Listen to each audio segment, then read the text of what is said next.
Our major concern is this virus going to continue to evolve and adapt, making it easier to transmit between mammals. That's Dr. Fred Gingrich with the American Association of Bovine Practitioners. My guest today as we discuss the influenza type A H5N1, or otherwise known as bird flu outbreak, that's now being confirmed in dairy cattle. As a beef cattle rancher, I have a lot, and I mean a lot of questions, like, are beef cows susceptible? What are the symptoms? How is it transferred? Is it fatal? The good news in all of this is that it doesn't kill cows. Plus, concerns as to what will this do to consumer confidence of any products that come from cows. And then what about the traceability topic? This disease outbreak is a warning sign to our industry that we have got to have a very robust traceability system. And finally, what if we see it in a beef cow? Dr. Gingrich rates this issue at a level of 8.5 to 9 on a scale of 10. For the sake of your ranch and our cattle industry, tune in for today's episode of the Working Ranch Radio Show.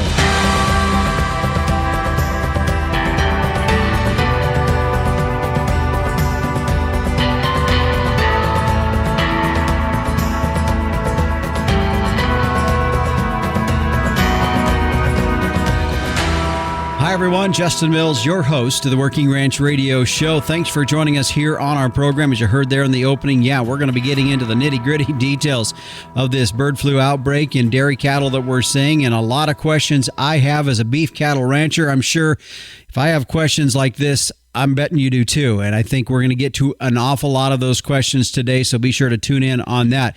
Do want to mention just a couple things. We do have a bonus segment here today. We're going to be talking with Dr. Karen Davison with Purina about horse nutrition. Yeah, it's that time of the year. We're starting to ride these horses quite a bit more than we were during the winter months. What do we need to be looking at for nutrition for our horses? So be sure to tune in for that. Want to also mention that I got a note here from my friends at the Montana Cattle Women Association. They're actually hosting this year's American National Cattle Women's Wired Conference. That'll be taking place June 7th and 8th in Columbus, Montana. A lot of great topics are going to be covering during that conference. If you're interested in attending, you can go to the website at ancw.org/wired, or just search up American National Cattle Women as well. Well, let's jump right into our subject here today because we do have a lot to cover. Joining us is Dr. Fred Gingrich, who is the Executive Director for the American Association of Bovine Practitioners. And Dr. Gingrich, thanks for joining us here today on the Working Ranch Radio Show. Happy to be here. Thanks for the opportunity. The timeliness of our conversation is going to be very applicable because a lot of stuff is happening right now, is what we're with our main subject here today. To start from the top and maybe work down through this subject if we can. I don't know any other better way to maybe do that, because there's a lot of fingers around this subject as well. And I think for beef ranchers, there's some concern. We know we've heard of this in the dairy industry, but brief explanation about the H5N1 virus, how it's evolved from bird flu now into dairy cattle that we're seeing.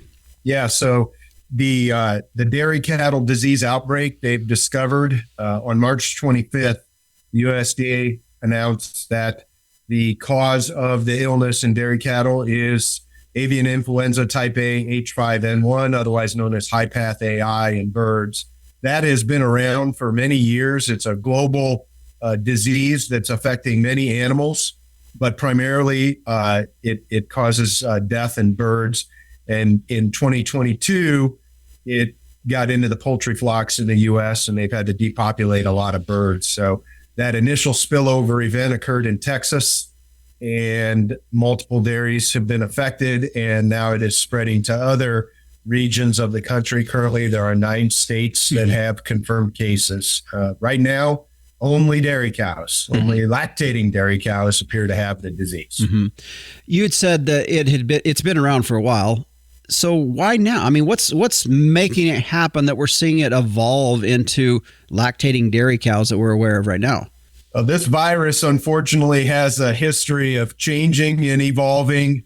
And this influenza virus, when it does change and evolves, it starts jumping into other species. There's been over 200 mammalian cases. This is just the first time it has infected cows.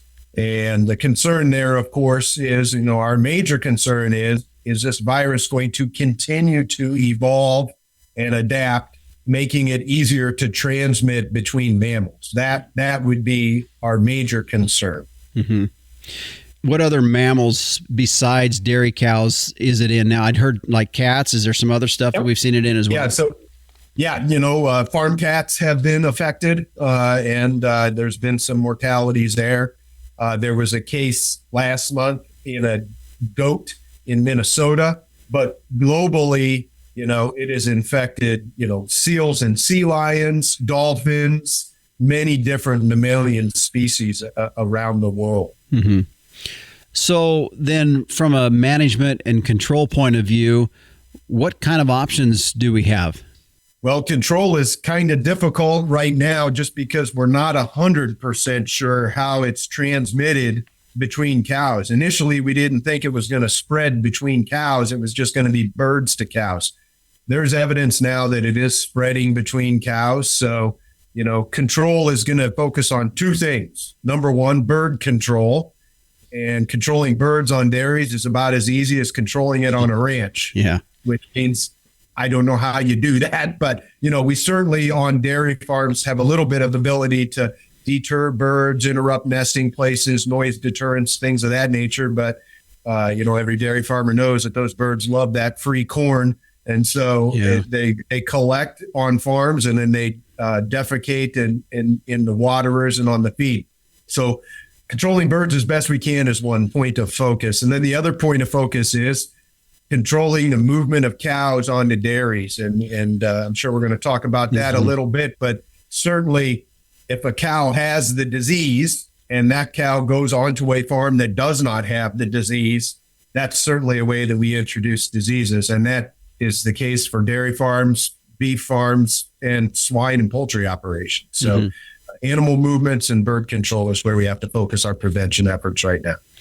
Okay, so real quick, rudimentary question for me to ask. When you talk about birds, we're assuming pretty much any kind of bird, but is there specific birds? Are we talking pigeons, sparrows? Is there specific birds or just kind of birds in general? The natural host for this virus is waterfowl, but it is in grackles and starlings and pigeons and all the birds that we see on dairy farms. The natural host is waterfowl, and they're the ones that initially spread it years ago, and then it's gotten into many other bird species since. Mm-hmm. Okay. All right. So when we look at the dairy side of things, you had said that it's with these lactating dairy cows. Is that one of the keys in this? Lactating, I guess, is what I'm coming back to. Is that the key, not only with dairy, but then other animals? So in dairy cattle, it appears that this virus has what we call a tropism or an affinity for the udder. And the virus, that is where we detect it at very, very high levels. The diagnosticians are surprised at how much virus is actually in the milk of those cows and in the udder. In other species, it's an influenza virus, so it affects the respiratory system. So in birds, it affects the respiratory system and the gastrointestinal tract. But we're not really finding that in cows, and we don't know why. That's probably fortunate because the good news in all of this is that it doesn't kill cows. And it doesn't even spread through the whole herd like it does in birds going through the entire flock. It affects about 10 to 15% of the animals in those herds, and it doesn't kill any of them. But it does concentrate in the udder. That is a concern for our ranchers because certainly if this was identified in beef cattle, and right now it has not been, there have been no cases reported. There's been a little bit of surveillance testing done in beef cattle. No positive tests. That's fortunate because we all know the disaster it would be if it was in beef cattle and they dried up in milk. That's a major problem for our ranchers. And so we're watching that, but fortunately right now it does not appear to be in the nation's beef herd. Okay. As you were talking about that, the thought that was going through my head is a pretty good majority or chunk of our nation's beef herd calves in the spring, which is when these cows are heavy lactating. Does that give you any pause for concern at all? Well, it did initially because I was really concerned because certainly where did this disease outbreak start? It started in Texas. And so, I was immediately concerned. Oh my goodness, it's March going into April, and wow. But I'm less concerned now because, boy, this is spreading, and we haven't heard of any of it being in beef cattle, and where it has been from going to Texas up into the middle of the country, Kansas and other places, Colorado. Certainly, I think that we would have heard it being affecting beef herds by now if it was going to affect it. We still need to be on alert, and ranchers still need to, if I was a rancher, I would certainly be just making sure and checking my cows and my pairs and making sure that everything looked okay, which they do. So, but haven't heard anything. Okay, a couple thoughts that I was thinking about as you were saying that, and we'll get to the other one. But you just said, as ranchers, something we need to be looking for. What do we need to be looking for? As you were talking about, is that cows drying up? Is that essentially it? What else do we need to be looking for? Well, what we see in dairy cows is they quit eating, so that's going to be tough to detect on a mama cow. They quit eating, they quit ruminating, and then what happens is that they basically quit producing milk, and the milk turns almost a colostrum-like yellow thick substance. So if I was a rancher, I'd be looking for slack-bagged cows or bawling calves that are hungry or look skinny and sick, because if that mom quits making milk, certainly the calf is going to be sick almost immediately, and that's something that they just need to watch for. Okay. One other thing is we were talking about it starting in Texas, moving up, and we see it now confirmed into Colorado. Does weather have anything to do with this? I mean, I know we have some migration of birds. Probably, maybe that's the weather tie-in. I don't know. Just a quick question here I had in regards to weather or time of the year. We don't know that, and there's a lot we don't know right now, Justin. There are herds that have been affected that brought in lactating animals, and there are herds that have been affected that have not. And so I think mode of transmission is either going to be birds or cows for any of those. Does weather play a role? Certainly with the migration pattern of birds, that would be the role that potentially weather could play. Okay. Well, let's take a break here. When we come back, we're going to continue on. We've got a lot more to talk about this. We're talking about the influenza A H5N1 virus that's migrating has been confirmed into dairy cattle in the dairy herd. My guest today is Dr. Fred Gingrich. He's the executive director of the American Association of Bovine Practitioners. We've got more to talk about as we're also going to get into other ramifications that this is all we're seeing in the industry and what that's going to look like as we move forward in this. We're going to continue when we come back here on the Working Ranch Radio Show. This segment today brought to you by Inherent Select from Zoetis. Don't miss your chance to save on genetic testing. Unlocking genetic potential starts with a complete picture of your commercial cow herd. Learn how to get started with Inherent Select at beefgenetics.com/radio. We'll be back after this. What if your commercial beef herd could be better than you thought possible? Genetic testing can help give you more confidence about what your herd is made of, and more importantly, what it can be. Inherent Select from Zoetis provides data-driven genetic insights to help you make more informed selection, breeding, and culling decisions about your cows and heifers. The journey from genetic potential to reality begins with Inherent Select. Ask a genetics rep how to save on testing with our whole herd promotion. Go to beefgenetics.com/radio. Welcome back to the Working Ranch Radio Show. My guest today is Dr. Fred Gingrich. He is the Executive Director of the American Association of Bovine Practitioners, as we are looking at the implications and our subject today at the influenza A H5N1, essentially bird flu that's now being transferred into, that we're seeing it showing up in lactating dairy cows that we know of so far. Dr. Gingrich, we talked a little bit about the transferring from birds into mammals. Let's specifically talk, though, in the cattle. And we're talking, and we can get it. That's going to, of course, lead into other conversations about movement and all those kinds of things. But just on farm, I mean, what are the things, how that could be transferred? Yeah, so initially we didn't think it could be transferred from cow to cow, but certainly what we're seeing now is that is happening. They know that just from the way this virus is moving through the herds. introduced into the herds, as well as what we call the genetic sequencing of the virus, which the diagnostic labs do, which shows some changes in the virus that makes it be able to do this. How is it being transferred from cow to cow? That is a great question. I really wish I knew the answer. We don't. We suspect that it could be being transferred in the parlor when cows are being milked. So is that a mechanism of transmission just because the virus is concentrated so much in the milk?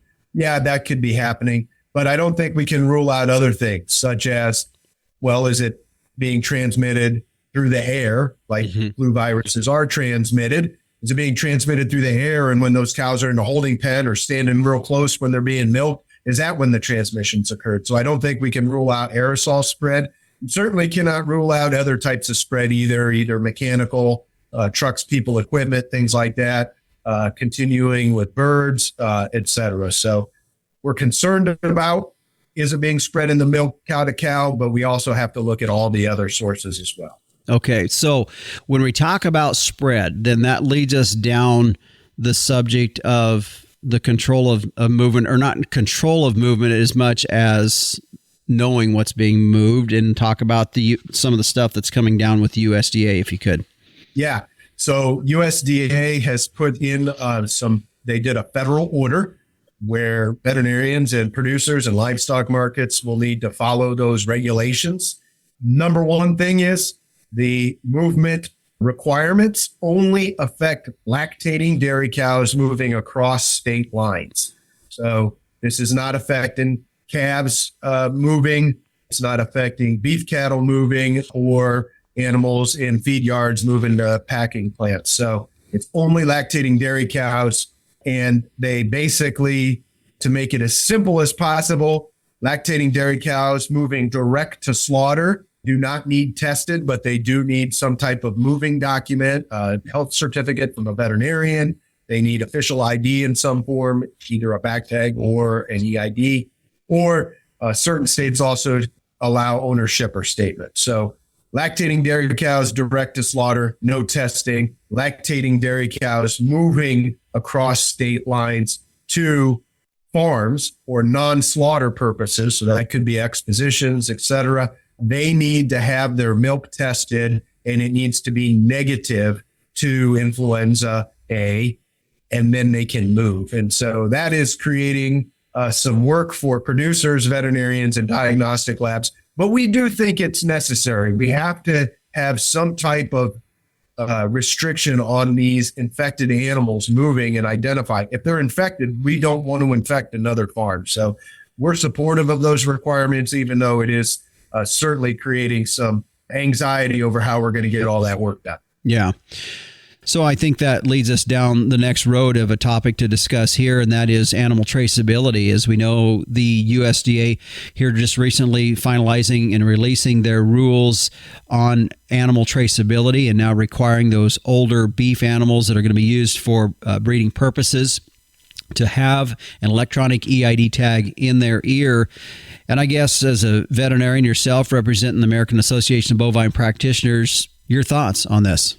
You know, I mean, I think as a veterinarian and someone who really his entire career has supported the beef and dairy industry, I think that having a robust, safe, and confidential animal movement system is important to every person in this country that raises beef or sells milk, because, you know, really we're the, you know, if you look at our beef and dairy industry, I think probably all your listeners think we lead the world. So we should lead the world on this too. And currently we're not. And I think this disease outbreak is a warning sign to our industry that we have got to have a very robust traceability system, because if this would have been a worse event, like foot and mouth disease, for instance, I really think we'd be in serious trouble right now. So I think this is a warning sign about how we can kind of test a low morbidity, low mortality event and make our system better. And so I'm hoping that we can use this to learn so we are prepared in the event of something worse. Yeah. So let's switch now and talk about consumer confidence. As ranchers or dairy producers, we're all somewhat in the same pool now because we're dealing with consumers and they don't care whether the cow's black and white or whether it's all black. It's a cow. And now we're dealing with consumer confidence in products that come from cows. So, your thoughts regarding dealing with consumers, but also the products themselves. Yeah, great question. And that's certainly at the forefront of the messaging from AABP because, we take an oath as veterinarians and part of that oath is protecting the public health. And, we want to make sure that the products that farmers are producing and that veterinarians assist them in that production process are safe. And so our messaging from AABP has been drinking pasteurized milk remains safe. Drinking unpasteurized milk is not safe and never has been. The FDA has done over 200 samples tested at a variety of pasteurization temperatures, and they're testing a variety of dairy products. And they have confirmed that pasteurization destroys this virus. Some people may have heard that they picked up retail milk samples and they found what they call fragments of the virus in the milk sample. That's the DNA of the virus, and that makes some people concerned. My message is that shows pasteurization killed it. It destroyed the virus and broke it into a bunch of little bits, and it's no longer infective. So I think that's a good message. Now, you're right. Consumers do not understand that those dairy cows are different than beef cows. Most of them have no idea that there is a difference, certainly. But dairy cows at the end of their life, about 2.7 million of them, become beef cows and are called. And so, the USDA announced that they are looking at ground beef samples and is the virus in ground beef? And the initial testing is that it is not in ground beef. And certainly ground beef is cooked enough that this virus would also be destroyed by any cooking processes, et cetera. So I do think it's important that we look and confirm that meat and beef is still safe to eat. But, certainly the swine industry has gone through influenza outbreaks. The poultry industry has gone through influenza outbreaks. And, we know that pork is safe to eat. We know that eggs are safe to eat. So I am confident that we will get the testing done that confirms that the products we produce, that every rancher and dairy farmer produces, are safe. Mm-hmm. You were talking about unpasteurized milk. So what does it look like in humans? Should they, if they were to drink milk that was unpasteurized, that has H5N1 in it? So it's not just consuming the milk. So first, the highest risk population is going to be the people that milk cows because they're around that milk. And the only human case confirmed so far was a dairy farm employee, and they got conjunctivitis, pink eye. Humans have a lot of influenza A receptors in their eyes. And so that's probably going to be one of the more common signs is conjunctivitis. But certainly consuming raw milk, unpasteurized milk from an affected cow could cause human illness. And although we don't think flu is a really serious disease in most people, this strain of flu does cause higher risk to humans, influenza A, H5N1. That's why public health officials are concerned. So bottom line, don't drink unpasteurized milk. All right. Okay. Let's take a break here. When we come back, we got one more segment. My guest today is Dr. Fred Gingrich. He is the Executive Director of the American Association of Bovine Practitioners. When we come back, we're going to talk some what ifs when we come back here on the Working Ranch Radio Show.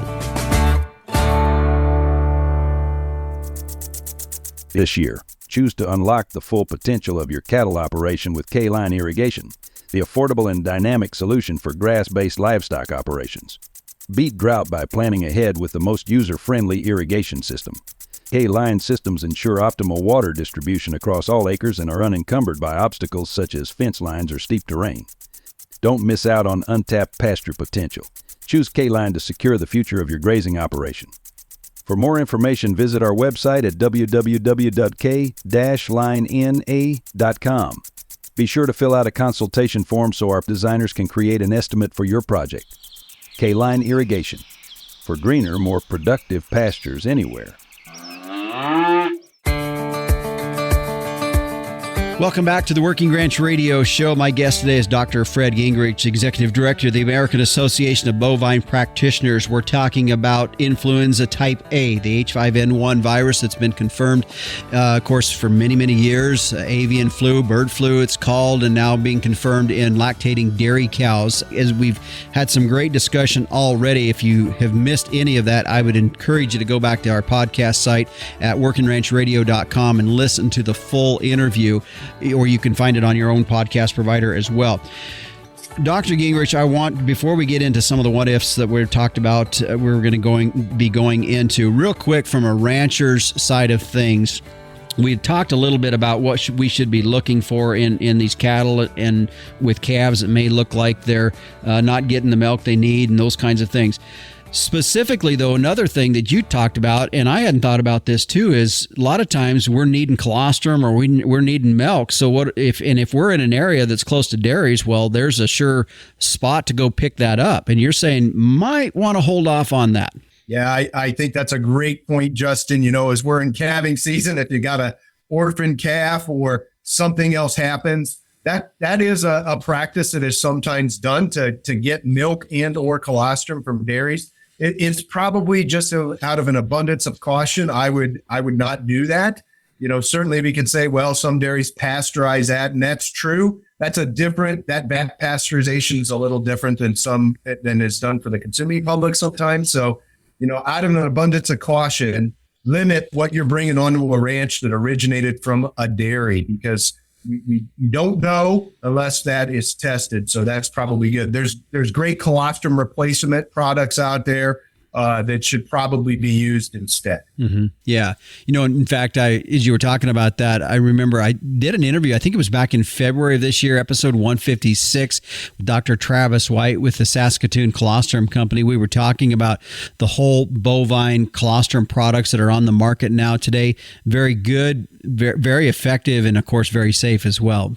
Okay, now let's head down this road of talking about what ifs. And I just want to caution folks again here. I don't want to really get too deep in the weeds in some of this, because I don't like to create unnecessary fear or provide ammunition for conspiracy theories as well. But Dr. Gingrich, what happens if we find it in a beef cow?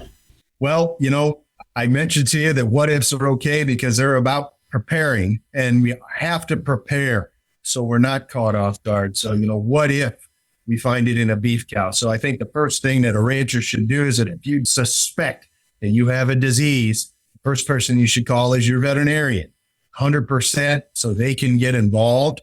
This is a reportable disease, and your veterinarian will collect samples and submit them to a diagnostic lab. You know, if they are positive, that will trigger a reportable disease event. But we don't want to hide from that, because certainly if you identify this in your farm, you gotta do what's best for the common good here. And the common good is we gotta identify positive herds so we can protect the nation's beef herd and the nation's dairy herd. So we all gotta cooperate and participate in this surveillance program. Mm-hmm. So somebody has a reported on their ranch. What's going to happen?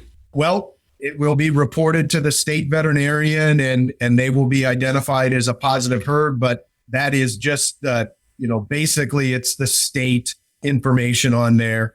And you'll probably have your local USDA regional veterinarian probably do some epidemiologic surveillance of the herd. But if it acts the same way as it does in dairy cattle, then it's just going to affect 10 to 15% of your animals.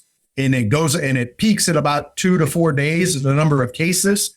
So if you have 100 mama cows, you can expect about 10 of them to be sick, with 10 to 15 within that 2 to 4 day window.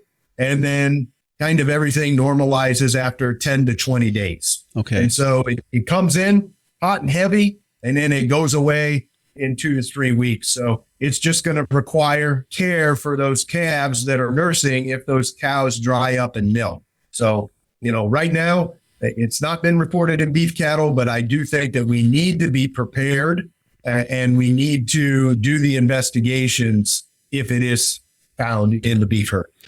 Okay, so to put it in some context or try to understand maybe the severity of this or concern we should have in it, give me on a scale of 1 to 10 where you would think this is at for our cattle industry.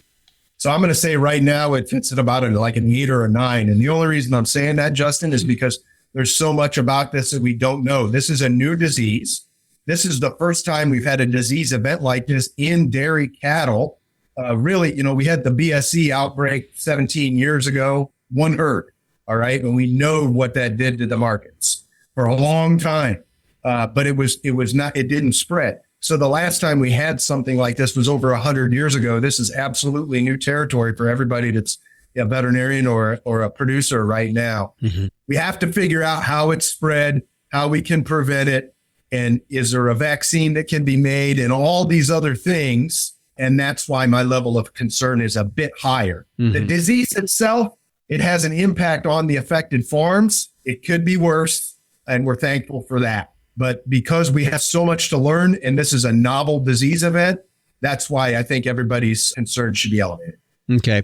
Well, and I can see there's so much unknowns, and you kind of referenced that as we had went through our interview here today, and there's studies being done. I can see that elevating the level of it. So real quick, as we kind of wrap up regarding studies, how is that transpiring? Is it kind of an all hands on deck in our industry right now to try to get something figured out? I think veterinarians, diagnosticians, as well as state agencies and federal agencies like USDA, they're all doing what we call epidemiologic studies on these farms. And there's a lot of interesting data out there. I think the studies have to focus on a few areas. Number one, consumer confidence in meat and milk. We've discussed that. Number two, how is it spread? Very, very important to figure that route of transmission out. Number three, we need good diagnostic tests. Right now, we can test individual animals in their milk, but blood work as well as herd level work, like a bulk tank sample, I think that's going to be very important moving forward. So we need that testing. And then lastly, we need to figure out prevention. Specifically, is this a disease that can be vaccinated for to protect the nation's cattle herd? So I think those are the big buckets that we're looking at. All right. Well, Dr. Gingrich, just one final question, I guess, just to leave it with this, just your overall arching comments or thoughts regarding the impact to our industry. Well, we're concerned with what's happening in the markets right now on the beef side and certainly on the milk side as well. But I think, long term, we want to try to contain this disease and learn about it. And I think that's what we're looking at right now.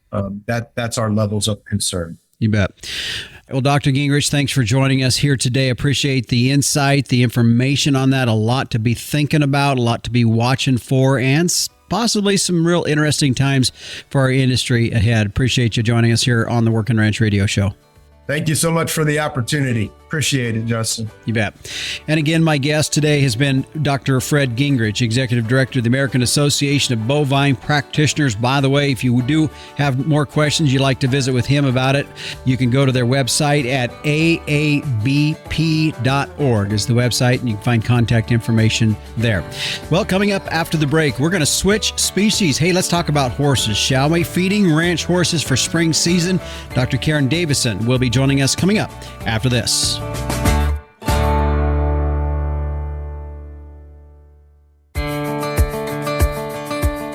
And we welcome you back here to the Working Ranch Radio Show. My guest now is Dr. Karen Davison, who is the Senior Nutritionist and Director of Equine Technical Solutions for Purina Animal Nutrition. And Karen, thanks for joining us here on the Working Ranch Radio Show. Hi, Justin. Glad to be here.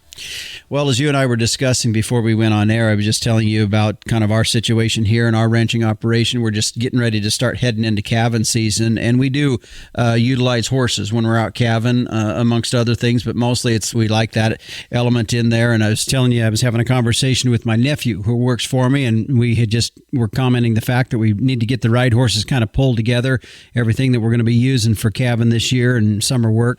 And when we come off of this winter element that a lot of these horses are in. We start looking at, okay, getting these horses into condition, into shape for the spring and the summer. As ranchers, a lot of times we just think, well, let's just throw everything out there that we're doing with the cows. But we need to look at horse and cow mineral supplements and needs just maybe a little bit different. They're not quite the same thing.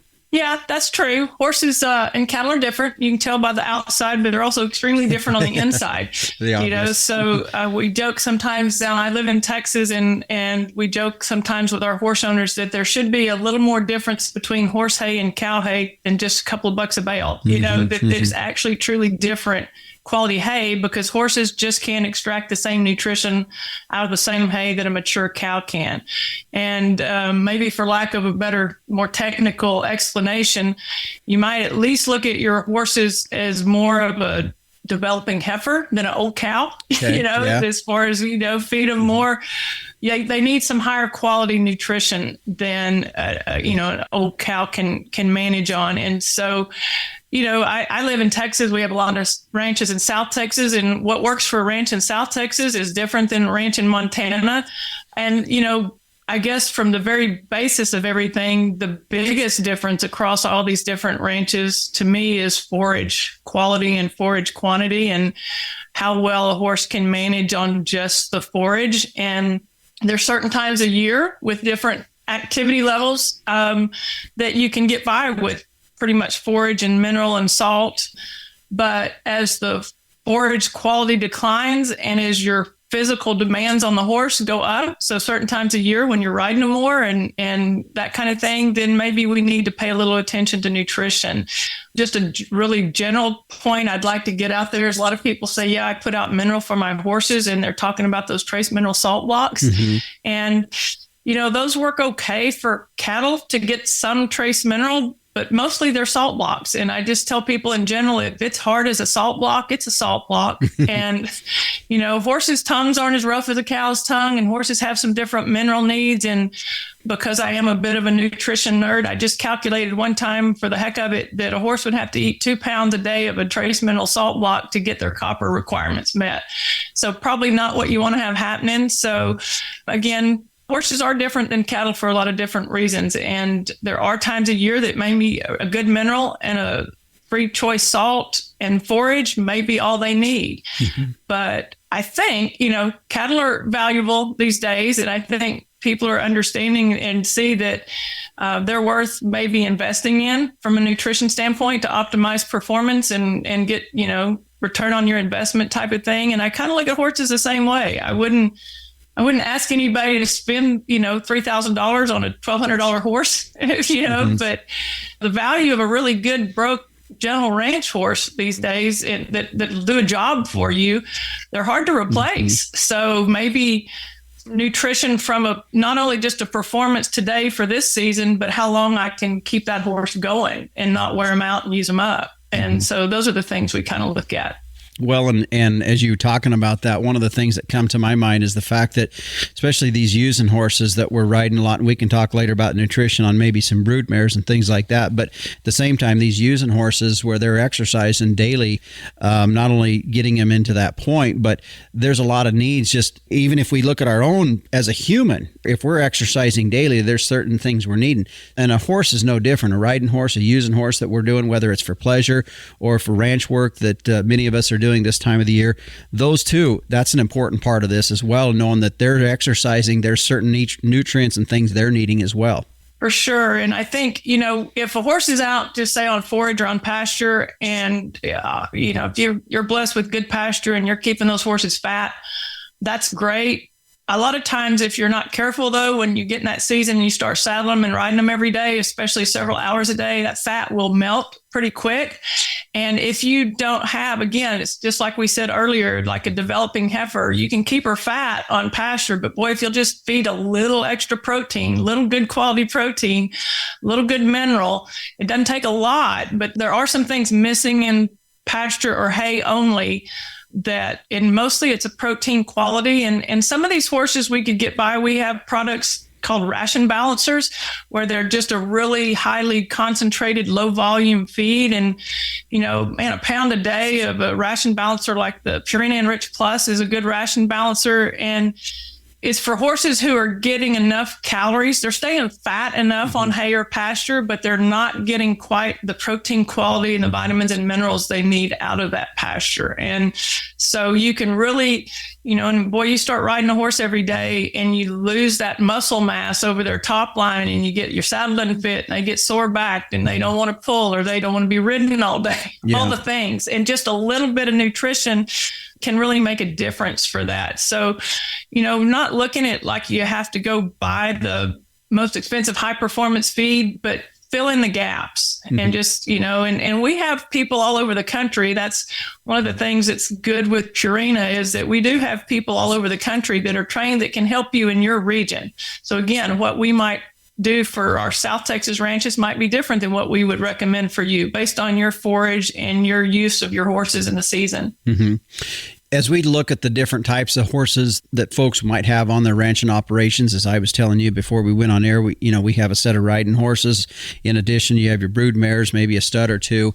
There's those different elements. You need to consider each of those different types, the nutrient requirements, much like we do with our own cattle, as you said. But again, it's a little bit different with some horses. Let's work through some of those different types that we would see, starting first, maybe as we talked about a bit ago, these brood mares or these colts and mares that are out there, and work through the different things on up to these mature horses.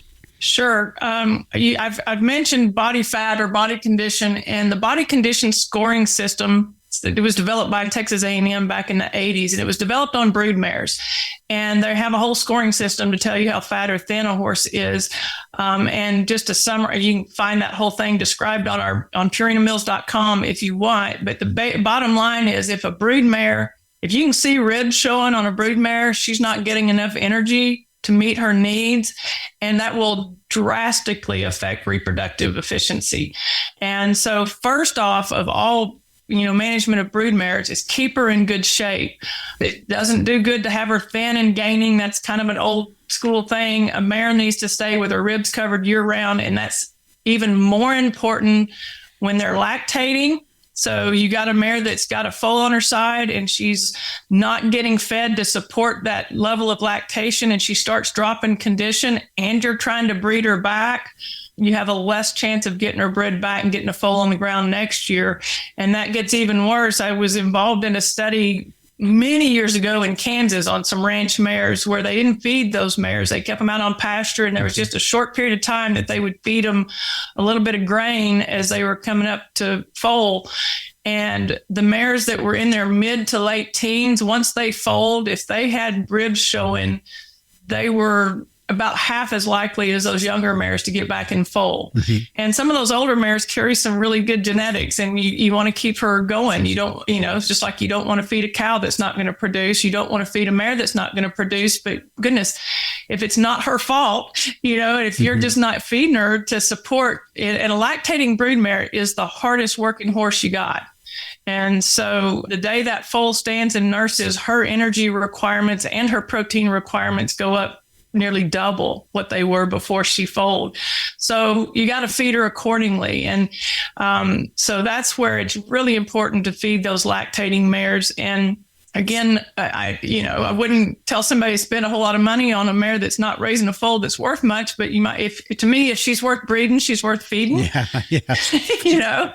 So, and I think sometimes people think, my gosh, it's going to cost me $3 million to feed these mares. And we can work with you on that and help you know that probably less than $500 a year, you can get that mare and keep her in good enough shape to raise a foal and have a bigger chance of getting more pregnancies. And then, the baby, they're really well supplied by mare's milk for about the first couple of months of life. And then if you're not supplementing that foal, they will begin to slow their development if mare's milk and grass is all they've got access to.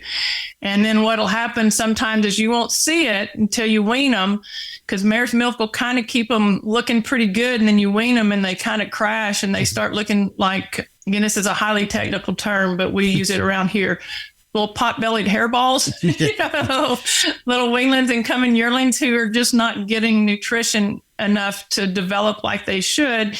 And not only do they look a little bit ratty, they just, that their bone development, their muscle development is being compromised, and you'll never get that back. If you don't help them, then they'll never have the lean tissue and the mass that they would have if you had brought them along. So again, for me, if they're worth being here, it's worth looking at how do we help support that horse to help them grow into the soundest adult that they can. Yeah, for sure. You had mentioned just a little bit ago the fact that because Purina Animal Nutrition's team, there's a lot of folks all across the country. There is that ability for folks to reach out should you have questions about some of this, matching that up to the needs that you might have, whether it's brood mares, whether it's riding horses for cow work or for recreational use. There's some ways they can reach out and get a hold of your guys' team in terms of talking about here's what we need. For sure. Yeah, we have at purinamills.com. You can always click on Ask the Expert. You send us an email and we will get back with you and we can connect you up with a local salesperson. Your local Purina store, feed store, they can always help you find the local salesperson as well. And just, let people know that nobody's going to try to sell you something you don't need. That's not helpful for us or you. It's just trying to match what works best for your goals and your budget and what you're trying to get done. And so there's not like a one size fits all, again, because there's just not one ranch horse out there or one ranch situation. So we also have an 800 number, 1-800-227-8941. And those our customer service team, and they're really well trained, but they'll also, if you want to speak to a nutritionist, they'll send you to myself or someone on my team to help just talk through what would be the best plan for you to do. Again, our goal would be to help you achieve your goals. Mm-hmm. You bet. Dr. Karen Davison, my guest here today, Senior Nutritionist and Director of Equine Technical Solutions for Purina Animal Nutrition. Karen, appreciate you joining us here on the Working Ranch Radio Show. Thank you, Justin. You bet. And again, if you do have more questions or would like to know more about the products or just questions regarding nutrition, like Karen said, you can give them a call at that 800 number, or you can head to their website at purinamills.com. Just an awful lot of things there. Not only the products that are available for the different stages of horses, and we all have them, everything from the young ones up to those senior horses, but also educational material and also where you can buy the products locally that are around you. And so as we know, for these next several months and into the fall run, we're going to be using these horses an awful lot. Let's keep them on a good nutritional plane as we do that. Well, stay with us. Coming up next, the Captain Tim O'Byrne will be in with this week's edition of Tim's 2 Cents and meteorologist Don Day with a look at our long-term weather. We'll be back after this. Looking for the perfect gift for a gardener or weather enthusiast? Introducing the Tropo, a precision rain gauge that has revolutionized both reliability and convenience. Expertly engineered by meteorologists, the Tropo gauge boasts rugged durability, impeccable accuracy, and precision to the 100th of an inch. Visit measurerain.com to order a Tropo today and use code RAINDAY. That's RAINDAY for free shipping and 10% off. Go to measurerain.com. Hey, Justin. Hey, everybody out there in Working Ranch Radio Land. We're heavy duty into the work now, and it's not going to slow down till the fall. I want you folks to play safe out there, okay?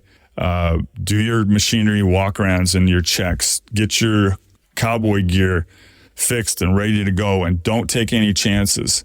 Take it easy.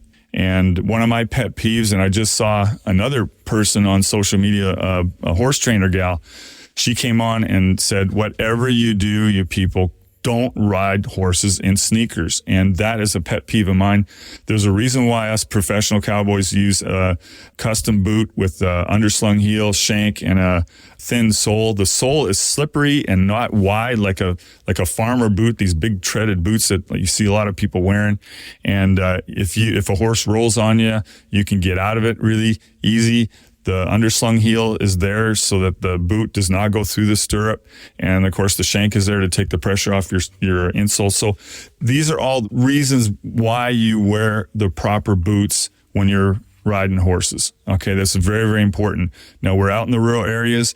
Emergency response time is 10 times longer than it would be on a good day in the urban areas. So we have to keep all that into consideration. Be safe out there. Back to you in the booth. right, thanks, Captain. Some good advice there, and it really doesn't matter whether you're riding a dog gentle broke horse or whether it's a green broke horse. Some very good advice from the captain. Well, as we switch gears a bit and turn and take a look at our long-term weather, meteorologist Don Day is standing by. And Don, as you and I were joking before we went on air here, just about don't trust your phone.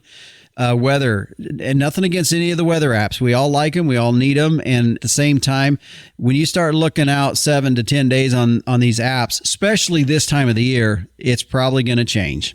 That's right. I mean, you do need to use some judgment when you use those forecast tools. And that's how you kind of have to view whether you're using your phone or you're going online to get a weather forecast and you're looking at that long range forecast. You have to frame the time of year you're in. You know, that long range forecast in the dead part of winter, when you're fully in the middle of winter, or conversely, if you're in the middle of summer. Mm-hmm. But when you go into these transition months between seasons, literally, it's chaos. Mm-hmm. Yeah. and then trying to put numbers and computing power to chaos leads to a lot of high variability day to day in your weather forecast. And so you have to be very measured in your approach. You have to use some discernment in terms of when you use weather information. Yeah. Well, and it is unsettled, as in our neck of the woods, it's been awful windy, but I also see in the next 7 to 10 days, you got weather as far up into southern Canada as clear down into New Mexico and Arizona that's showing weather, wind, and all sorts of things. Yeah, we've got everything but the kitchen sink. And, we have to say, a lot of the severe weather here over the last couple of weeks. I mean, we started the tornado season slowly. And then, boy, here over the last couple of weeks, we're just seeing this huge increase. And everyone's seen the videos and heard about the stories of the tornadoes in Nebraska and Kansas and Oklahoma. And so we've seen an uptick in severe weather, which means we're still seeing a lot of storminess come off the Pacific and going across the United States. And really over the next week or two, I think what we're going to see is a very active pattern coast to coast, a wide variety of weather. We're still going to have snow in parts of the northern plains and Rockies as a possibility. We're going to see, as you mentioned, a lot of wind, especially in the central and southern plains. This is something in the week ahead that we're going to be experiencing. And this also means more severe weather will be found across the Midwest and southern plains. And we're going to see a wide variety of temperatures. I think we have said in earlier podcasts, you got to get past that Mother's Day weekend before you can really start to maybe see some stability in the weather in spring. And I think that's really going to be true. Mm-hmm. Do we continue to see some moisture, though, decent moisture moving across the country? Yeah, we certainly will. And I think what you're going to see is that the areas that have been drier, and that would be the southwestern United States and part of that I-70 corridor area into the southern plains, even the southern plains, even that I-70 corridor, I think is in line to be picking up some precipitation. So really, there will be very few areas of the United States not affected by this stormy weather. All right. Well, just to let listeners know before you head out here today, next week, as you and I talked off air, you're going to be joining us for the full entire show, as we're going to be taking a look at the extended long-term look at our weather the rest of the spring and looking into summer and fall as well. So thanks for joining us this week, and look forward to talking to you next week. See you then. And again, that is meteorologist Don Day with a look at our long-term weather. You can find his podcast site at dayweather.com. And like we just mentioned there, he's going to be joining us. That'll be our featured topic for next week's Working Ranch Radio Show. Stay with us. We'll put a wrap on this week's edition when we return on the Working Ranch Radio Show.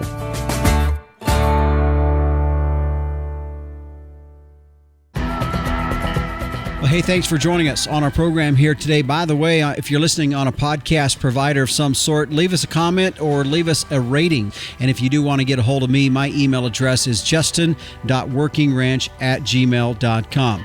Well, the Working Ranch Radio Show is a production of Working Ranch Magazine, branded #1 by America's Ranchers. Thanks for joining us. I'm Justin Mills. And until next time, keep your chin down and your mind in the middle. So long.